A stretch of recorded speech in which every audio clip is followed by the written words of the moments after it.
काका जी के साथ घटी हुई रियल घटना है। तो सबसे पहले मैं आपको अपने काका जी के बारे में एक छोटी सी जानकारी दे देता हूँ। मेरे काका जी का नाम मोहन है और वो सिटी के अंदर काम करते हैं और सिटी हमारे गांव से लगभग 2 से 3 किलोमीटर की दूरी पर है। सिटी के अंदर उनकी एक दुकान है डेयरी प्रोडक्ट्स की, जिस पर वह दूध दही छाछ का कारोबार किया करते हैं। और एक दिन काम से रिलेटेड ही उनके साथ ऐसी घटना घटी थी जिसने उनके होश उड़ा दिए थे, और वही घटना उन्होंने लगभग आज से 6 महीने पहले मेरे साथ शेयर की है। तो उसी घटना को मैं आज आपके साथ शेयर करने वाला हूं, लेकिन आगे बढ़ने से पहले आपसे एक छोटी सी रिक्वेस्ट है। मैं जानता हूं कि आप पहली बार मेरे इस चैनल पर स्टोरी सुनने के लिए आए हैं, और यकीन मानिए मैं आपको रियल कहानियां सुनाऊंगा, लेकिन आपको भी मेरा एक छोटा सा काम करना होगा। आपको इस चैनल को सब्सक्राइब करना होगा ताकि मुझे आप पर पूरा यकीन हो जाए कि आप मेरा पूरा सपोर्ट कर रहे हैं। आपको इस काम में केवल 1 सेकंड लगेगा, लेकिन इससे मुझे बहुत हौसला मिलेगा। तो चलिए बिना टाइम खराब किए आगे बढ़ते हुए हम इस स्टोरी को शुरू करते हैं। और अब ये स्टोरी हम अपने काका जी की जुबानी में सुनने वाले हैं। प्यारे साथियों, जैसा कि ये तो आपको पता चल ही गया कि मेरा नाम मोहन है और मेरी डेयरी प्रोडक्ट्स की दुकान है, जिसमें मैं दूध दही छाछ वगैरह का कारोबार करता हूँ। दोस्तों, दूध दही और छाछ वगैरह ये मेरे पास एक बड़ी डेयरी फार्म से आती है और मैं उन्हें अपने दुकान में फ्रिज वगैरह में रखता हूँ और दिन भर फिर उनको कस्टमर को बेचता हूँ। अब ये तो आप जानते हैं कि जो दूध दही और छाछ हैं उनकी 1-1 या 2-2 किलो की थैली आती है और यह बड़ी डेयरी फर्म में पैकिंग होती है, और फिर छोटी छोटी डेयरी की जो दुकानें हैं वहां पर इनकी सप्लाई की जाती है। अब दोस्तों, जो सप्लाई करने वाला साधन होता है वो रोज हमारे पास करीब 8-10 बजे के बीच में आता है, और 10 बजे तक मैं उन दूध की थैलियों को ट्रक से उतार कर अपनी दुकान में सेट करने के बाद दुकान को बंद करके फिर घर पे पहुंचता हूं। और चूंकि ये आपको पहले ही बता चुका हूं कि मेरी दुकान गांव से लगभग 2-3 किलोमीटर दूर सिटी में है, तो फिर जब मैं वापस घर पे आता हूं तो मेरे पास खुद की कोई बाइक या कोई दूसरा साधन नहीं होता है। तो मैं रोज 10 बजे दुकान बंद करके फिर घर पे पैदल ही पहुंचता हूं, और जो 2-3 किलोमीटर का रास्ता है वो बिल्कुल सुनसान रास्ता है। हालांकि आज तो उस रास्ते पर रोड वगैरह निकल गई है, लेकिन जब मेरे साथ ये घटना घटी थी उस समय वह कच्चा रास्ता था और रास्ते के दोनों तरफ ऊंची ऊंची मिट्टी की दीवारें बनी रहती थी, जैसा कि अमूमन गांव में ऐसा ही देखने को मिलता है। और ये हमारा रोज का रूटीन रहता है। लगभग 10 या 11 बजे ही मैं रोज घर पे पहुंच पाता था और तभी जाकर खाना वगैरह खाता था, और फिर सुबह उठकर के 6 बजे से दोबारा वही रूटीन फॉलो करता हूँ। साथियों, वो कहते हैं ना कि जब इंसान की किस्मत खराब होती है तो उस दिन वो जितनी चाहे कोशिश कर लें, अपने साथ होने वाली घटना को नहीं टाल सकता। तो कुछ ऐसी ही घटना उस रोज मेरे साथ घटित होने वाली थी। दरअसल वाकया कुछ यूं हुआ कि शाम को उस डेयरी की गाड़ी वाले का फोन आया और उसने कहा कि भैया आज शाम को मैं 8-9 बजे तक आपके पास नहीं पहुंच पाऊंगा, क्योंकि आज मेरी गाड़ी में कुछ प्रॉब्लम है, तो उसको सही करवाने के बाद ही मैं आपकी दुकान में दूध की थैली पहुंचा पाऊंगा। तो आप 10-11 बजे तक मेरा वेट मत कीजिए। जैसे ही मैं आपकी सिटी में पहुंच जाऊंगा तो आपकी दुकान पर पहुंचने के बाद मैं आपको कॉल कर दूंगा, और तब आप घर से उन दूध की थैलियों को उतारने के लिए आ जाना। तो मैंने कहा ठीक है भाई, जब आप आ जाओ तो मुझे फोन कर देना, मैं पहुंच जाऊंगा। तो मैंने शाम को जल्दी जल्दी अपनी दुकान का पूरा काम निपटाया ताकि आज जल्दी घर पर पहुंच सकूं। रात को करीब 9 बजे तक मैंने अपने दुकान का पूरा काम निपटा दिया और दुकान को बंद करके घर के लिए निकल गया। अब शाम को 9 बजे सुनसान रास्ते में कोई प्रॉब्लम नहीं होती, क्योंकि उस समय बाकी के जो गांव के लोग हैं वो भी सिटी से काम करके अपने घर की ओर रवाना हो रहे होते हैं, तो रास्ता पूरा भरा भरा होता है। रात को करीब 9:30 बजे तक मैं अपने घर पर पहुंच गया, खाना वगैरह खाया और अपनी पत्नी को कहा कि मुझे आज रात को दूध उतारने के लिए वापस दुकान जाना पड़ेगा, क्योंकि आज शाम को गाड़ी नहीं आई है। तो मेरी पत्नी ने कहा ठीक है, आप फोन को पास ही रख लो, अगर आप नींद से नहीं उठते हैं तो फोन की घंटी से शायद मैं उठ जाऊं और आपको उठा दूंगी। और उसके बाद हम दोनों सो गए। रात को मैं गहरी नींद में था और अचानक से फोन की घंटी बजती है। मैं हड़बड़ाकर उठता हूँ, लेकिन अचानक याद आता है कि भाई गाड़ी वाले का फोन होगा, वो दुकान पर पहुंच गया होगा। और जैसे ही मैंने फोन उठाया तो वो गाड़ी वाला ही था। उसने कहा कि भैया हम आपकी दुकान पर 10 मिनट में पहुंचने वाला हूं, आप अपने घर से निकल जाओ, आप भी 15 मिनट में पहुंच जाओगे। मैंने कहा ठीक है, तुम दुकान पर पहुंचो, मैं भी पहुंचने वाला हूं। मैंने दीवार पर सामने टंगी घड़ी में टाइम देखा तो करीब रात के 1 बज रहे थे। मैंने अपनी पत्नी को उठाया और कहा कि गाड़ी वाले का फोन आ गया है और मैं दूध उतारने के लिए जा रहा हूं। तो वो मेरे लिए पानी ले आई। मैंने पानी से अपना हाथ मुंह धोया, और जैसा कि मैंने आपको बताया मेरे पास कोई साधन तो था नहीं, तो मैं पैदल ही उस 2-3 किलोमीटर के रास्ते को पार करने के लिए घर से निकल पड़ा। हालांकि इससे पहले भी मैं रात को 12 बजे तक अपनी दुकान से उस सुनसान रास्ते से होकर गुजरा हूं, लेकिन कभी भी मुझे डर महसूस नहीं हुआ और न ही दिमाग में डर को लेकर कोई सिचुएशन थी। दोस्त, मैं अपने घर से करीब 1 किलोमीटर पैदल चल करके आ चुका था और अब बाकी का लगभग 1-1.25 किलोमीटर का रास्ता और बाकी था, और रात को मेरी घड़ी में टाइम हो रहा था लगभग 1:15। इस रास्ते में मेरी दुकान से लगभग आधा किलोमीटर पहले एक पीपल का बड़ा सा पेड़ आता है और उस पीपल के पेड़ से जस्ट पहले 2-4 हवेली भी आती है। लेकिन क्योंकि रात का वक्त था तो सबकी हवेलियां बंद थीं और सब अपने घरों में सो रहे थे। और मैं आपको बता दूं कि वो समय था फरवरी का महीना, यानी सर्दियों का समय था। तो सवाल ही पैदा नहीं होता कि सर्दियों के अंदर कोई आदमी बाहर घूम रहा होगा। अब जो 3-4 हवेली थी वो बिल्कुल उस रास्ते में ही पड़ती थी और उन हवेलियों के सामने और उस रास्ते के बीच में एक बड़ा सा कीकर का पेड़ भी था, जिसकी डालियां सूखी हुई थीं और हरियाली बहुत कम बची हुई थी। साथियों में उस कीकर के पेड़ से 100 मीटर पहले था तो मुझे जोर जोर से कुछ काटने की आवाजें आने लगीं, जैसे तो कोई उस कीकर के पेड़ पर बैठा हो और कुल्हाड़ी से उसकी डालियों को काट रहा हो। मैंने सोचा कि यार, इतनी रात को कौन इसकी डालियां काट रहा है, क्योंकि मेरे दिमाग में ऐसा कोई डर था ही नहीं कि कोई दूसरा बवाल यहां पर हो सकता है। अब चूंकि उन हवेली के लोग मेरे को अच्छी तरह जानते थे, लेकिन रात के समय वो मकान बंद थे, तो मैंने सोचा कि कल सुबह उनको पूछ लेंगे कि भाई, रात को तुम जोर जोर से उस सूखे पेड़ की डालियों को क्यों काट रहे थे। मैं अपनी आंखों के सामने ये भी देखता हूं कि वो सूखी डालियां कट कट करके नीचे गिरती जा रही थी। लेकिन दोस्तों, उसके बाद जैसे ही मैं उस कीकर के पेड़ के और पास में पहुंचता हूं तो अचानक मुझे मेरे पीछे से कुछ सनसनाहट की आवाजें आने लगीं, जैसे कोई पैरों में पायल बोल रही हो। अब ऐसी चीजों का अनुभव तो मुझे पहले से नहीं था, लेकिन मैंने ऐसी कई बातें अपने गांव के लोगों से सुन रखी थी, तो मैं समझ गया कि आज जरूर कुछ न कुछ बवाल मेरे पीछे लग चुका है। और मुझे कई बड़े बुजुर्गों ने यह बताया भी था कि जब ऐसी कोई सिचुएशन हो तो पीछे मुड़कर बिल्कुल भी नहीं देखना चाहिए। चाहे पीछे से कैसी ही आवाजें आईं, आपको केवल आगे मुंह करके ही चलना चाहिए। तो जैसे ही मुझे वो पीछे से पायल की आवाजें आने लगी तो मैं चुपचाप सामने की तरफ देखता रहा और तेजी से अपने पैरों को आगे बढ़ाता हुआ दुकान की ओर चलने लगा। लेकिन जैसे मैं अपने पैरों को आगे बढ़ाता जा रहा था, वह पायल की आवाज भी उतनी ही तेज होती जा रही थी और अब वह पायल की आवाजें धीरे धीरे एक लड़की की आवाज में बदल रही थी और वो लड़की पीछे से धीरे धीरे बोल रही थी, रुक जा रुक जा रुक जा। लेकिन मैं उन सभी बातों को अनसुना करते हुए केवल सामने की ओर ध्यान लगाते हुए अपनी पूरी तेज गति के साथ आगे की ओर बढ़ता जा रहा था। दोस्तों, उस समय मेरी ऐसी हालत हो गई थी जिसे मैं आपके सामने शब्दों में बयां भी नहीं कर पाऊंगा। मेरे पूरे शरीर की एनर्जी न जाने अचानक से कहां गायब हो गई थी। मेरे शरीर की धड़कनें, मुझे पता भी नहीं है कि 1 मिनट में कितनी बार धड़क रही थी। मेरा पूरा शरीर, मेरा पूरा लिबास पसीने में भीग चुका था। ऐसा लग रहा था जैसे तो मैं तालाब में डुबकी लगाकर बाहर निकला हूं और मैं अपने पैरों को अपनी पूरी शक्ति के साथ उठाने की कोशिश कर रहा था, लेकिन न जाने कौन सी ताकत मेरे पैरों को आगे बढ़ने से रोक रही थी। और जैसे ही मैं अपनी पूरी ताकत से आगे बढ़ने की कोशिश कर रहा था, पीछे से उस लड़की की आवाज उतनी ही तेज होती जा रही थी।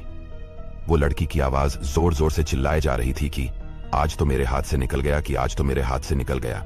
और यह आवाज तेज होती जा रही थी। उस समय मेरे दिमाग में कोई सोच विचार नहीं आ रहे थे। एक तरह से मैं बर्फ में जम चुका था और मेरे पैर अपने आप यूं ही आगे बढ़े जा रहे थे।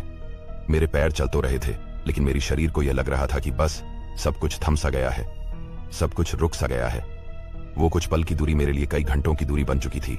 केवल 100 मीटर का वो रास्ता मेरे लिए ऐसा लग रहा था कि मैं सुबह से शाम तक ये फासला ही तय कर रहा हूं और अब तक मुझसे ये दूरी तय नहीं हो रही है। दोस्तों, क्योंकि मुझे अपने बड़े बुजुर्गों की बातें याद थी तो मैंने पीछे मुड़कर बिल्कुल भी नहीं देखा और उस 100-200 मीटर की दूरी को तय करने के बाद अचानक से वह सभी आवाजें बंद हो जाती हैं।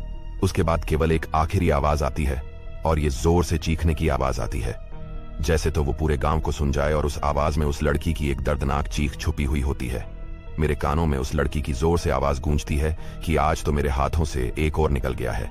साथियों, इसका मतलब हुआ कि अगर मैं पीछे मुड़कर देख लेता तो शायद मुझे भी नहीं पता कि मेरे साथ क्या होता। मैं मर जाता या बेहोश हो जाता, या शायद मुझे वो हमेशा हमेशा के लिए गायब करती थी। इसका मुझे कोई अंदाजा नहीं है, लेकिन उसकी जो चीख थी जिसमें उसने कहा था कि आज तो मेरे हाथ से निकल गया, यानी वो मुझे अपने कब्जे में नहीं कर पाई। शायद कुछ तो कारण रहा होगा, तभी वो इतनी जोर से चीखी थी। और आगे लगभग 500 मीटर का रास्ता तय करने के बाद मैं सिटी में दाखिल हो जाता हूँ और अपनी दुकान पर पहुंच जाता हूँ। अब वहां पर वो दूध वाला पहले से ही मेरा इंतजार कर रहा होता है। उसने मेरे पूरे शरीर को भीगे हुए देखा तो वह हैरान रह गया। उसने कहा कि क्या हुआ तुम्हारे साथ? मैंने कहा कि भाई पूछो मत, जैसे तैसे मैं यहां पर जिंदा पहुंच गया हूं, वही मेरे लिए बड़ी बात है। तो उस समय मैंने ज्यादा बातें उसको नहीं बताई, क्योंकि मैं ऐसी स्थिति में था भी नहीं। और मैंने उससे कहा कि मैं केवल यहां पर बैठा रहूंगा, तुम्हें जो दूध उतार के जाना है, जितनी केन तुम उतार के जाओगे तुम उतार के चले जाओ। अब गाड़ी वाला जानकार था, वो हमेशा हमें दूध देने के लिए आता था, तो उसने मेरी मदद की, मुझे बैठाया और खुद ही दूध को उतारा। और मेरी दुकान में एक छोटा सा स्टोव था और चाय बनाने का सामान था, तो उसने खुद ही चाय बनाई और खुद भी पी और मुझको भी पिलाई। उसने कहा कि घर पर जाना है कि नहीं जाना, तो मैंने कहा कि अब तो दोबारा मेरे में घर में जाने की हिम्मत नहीं है, मैं अपनी दुकान में ही सो जाता हूँ। तो उसने कहा ठीक है। मैं दुकान के अंदर घुसा, थोड़ी सी जगह बनाई और वहां पर ही एक चद्दर वगैरह बिछा के लेट गया और दुकान के शटर को डाउन कर दिया। लेकिन मुझे नींद कहां आने वाली थी। मेरे दिमाग में तो बार बार केवल वही आवाजें घूम रही थी कि आज तो मेरे हाथ से निकल गया। और वो जो कीकर के पेड़ से डालियां कट रही थी वो दिमाग में घूम रही थी कि आधी रात को डालियां कैसे कट रही थी। उस समय उस पेड़ के ऊपर कोई बैठा भी नहीं था, तो फिर कुल्हाड़ी की आवाजें कैसे आ रही थी। ऐसे ही सुबह 5 बजे तक मेरे दिमाग में ये बातें घूमती रहीं और बार बार मुझे अपनी ही दुकान में पहली बार डर महसूस हो रहा था। और सुबह 5 बजे के बाद शायद 1 घंटा भर मुझे थोड़ी बहुत नींद आई। सुबह अचानक मेरे फोन की घंटी बजती है तो मैं नींद से उठता हूँ। देखा तो वो मेरी पत्नी का फोन था, क्योंकि रात को मैंने अपनी पत्नी को बिना फोन किए ही दुकान में रुकने का फैसला कर लिया था। और फिर रात को उसको भी नींद आ गई होगी और सुबह जब वह उठी तो उसने देखा होगा कि कमरे में मैं नहीं हूं। तो उसने मुझे फोन किया तो मैंने उसे फोन पर तो कुछ नहीं बताया और कहा कि रात को दूध की थैलियां उतारने में लेट हो गया था तो मैं वहीं पर सो गया। तो उसने कहा ठीक है, आप घर पे आ जाओ, आपके लिए चाय बनाकर तैयार रखती हूँ। मैंने मोबाइल में टाइम देखा तो सुबह के 6 बजे हुए थे। मैं दुकान से बाहर निकला और वापस दुकान के शटर को बंद किया और घर जाने के लिए रवाना हुआ। वैसे मैं रोज सुबह 6 बजे आकर अपनी दुकान को खोलता हूँ, लेकिन आज मैं सुबह दुकान को बंद करके अपने घर की ओर जा रहा था। दोस्तों, दुकान से निकलने के बाद मेरे दिमाग में रात वाली घटनाएं ही घूम रही थीं और मैं चुपचाप सुन्न होता हुआ सड़क पर चला जा रहा था और सोच रहा था कि उस जगह पर पहुंचने के बाद देखूंगा कि वो जो रात को पेड़ कट रहा था क्या वाकई में वहां पर नीचे डालियां पड़ी हुई है। आखिरकार 500 मीटर चलने के बाद मैं सेम उसी जगह पर पहुंच गया था जहां पर रात को मेरे साथ वो घटना घटी थी। मैं सोचता जा रहा था कि उन हवेलियों वालों से पूछूंगा कि भाई रात को पेड़ कौन काट रहा था। लेकिन दोस्तों, जैसे ही मैं उस जगह पर पहुंचा तो मैं वहां पर यह देखकर हैरान था कि वो जो कीकर का पेड़ था वो मेरी आंखों के सामने एकदम सही सलामत खड़ा था। मुझे अपनी आंखों पर विश्वास नहीं हुआ कि यह कैसे हो सकता है कि जिस पेड़ की डालियों को मैंने अपनी आंखों के सामने नीचे गिरते हुए देखा है, आखिर वो डालियां अब वापस दोबारा पेड़ पर कैसे लगी हुई हो सकती है। अब क्योंकि सुबह हो चुकी थी तो वो हवेलियों के लोग भी बाहर बैठे हुए थे, तो मैंने उनसे कहा कि भाई रात को तो यहाँ पर डाली कट रही थी, लेकिन अब तो मुझे कोई कटी हुई डाली नजर ही नहीं आ रही। क्या तुमने वो डाली उठा करके घर के पीछे तो नहीं रखती है? तो उन्होंने कहा कि ऐसा कुछ भी नहीं था, हमने रात को कोई इस पेड़ की डाली वगैरह नहीं काटी है। लेकिन इतना सब कुछ बोलने के बाद उनमें से एक बुजुर्ग आदमी मेरी बात को समझ चुका था। उसने मुझे अपने पास बुलाया और कहा कि रात को तुमने क्या देखा था और तुम्हारे साथ क्या घटना घटी थी। तो मैंने एक सांस में अपनी रात वाली पूरी घटना को उस बुजुर्ग आदमी को बताई।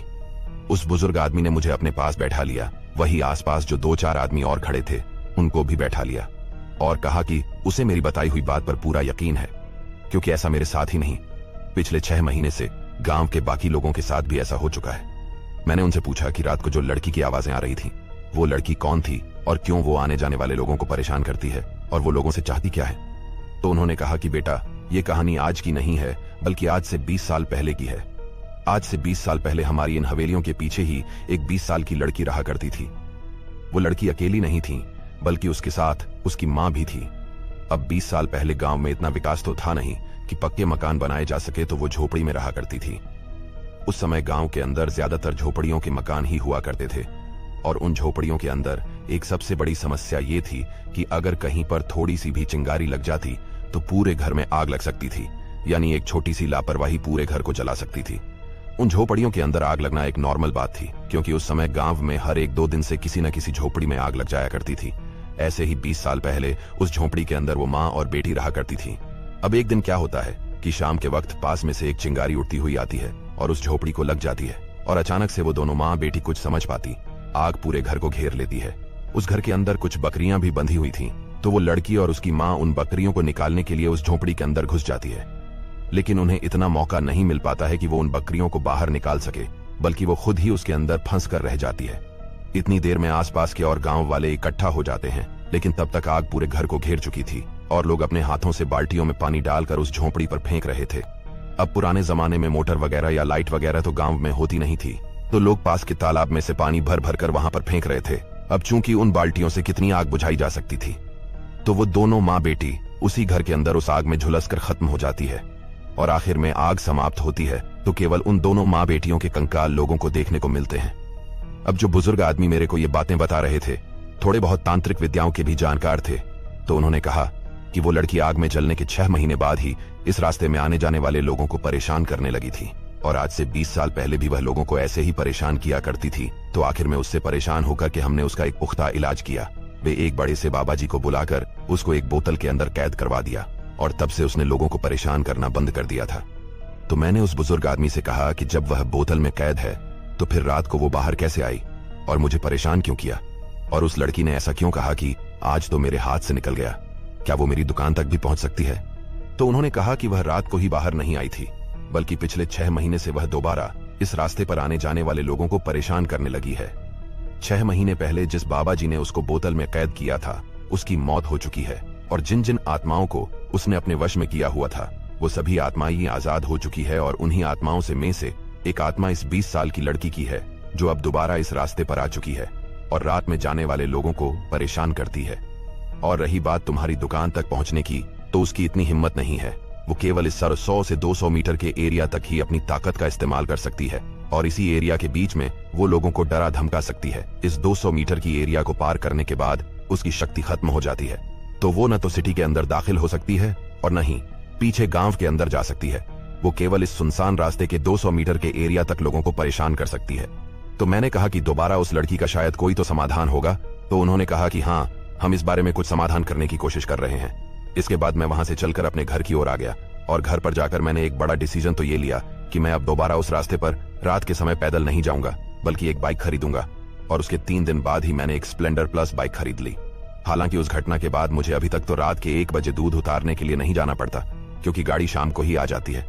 लेकिन अगर फिर भी ऐसी कभी सिचुएशन बनती है तो उसके लिए मैंने अब अपनी खुद की बाइक खरीद ली है, ताकि ऐसी किसी घटना से मैं बच सकूं।